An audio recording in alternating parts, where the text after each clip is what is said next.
Tonight, Georgia remains in play. Some recent polls reveal Trump and Harris are statistically tied. The endorsements continue to come in for Vice President Harris. Atlanta News First political reporter Doug Reardon spoke with state Democrats on why they feel Harris is the best choice. On Tuesday, Vice President Kamala Harris picked up endorsements from every single Democratic member of Georgia's legislature. She also secured all the delegates she needs to clinch the Democratic nomination for president.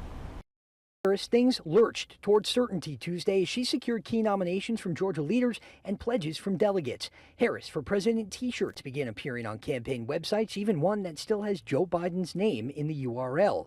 Top Democratic leaders on Capitol Hill in both the House and the Senate threw their support behind her Tuesday. Vice President Kamala Harris has excited the community. She's excited the House Democratic caucus. And in Georgia, we've pledged our support to the vice president. Every single House and Senate Democrat unanimously agreed to support Harris for president. House Leader Billy Mitchell said his caucus was in complete agreement on endorsing Harris, something they couldn't even do with incumbent Joe Biden. Last 24 hours, she's raised more money than any other presidential candidate in history. The last 24 hours, the enthusiasm from every Democratic state governor to the leaders of our party has been phenomenal.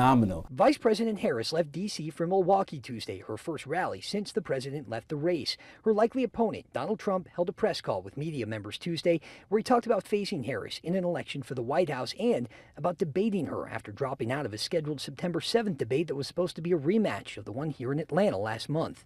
I would be willing to do more than one debate, actually. I think she should be easier than Biden, because he was slightly more mainstream, but not much.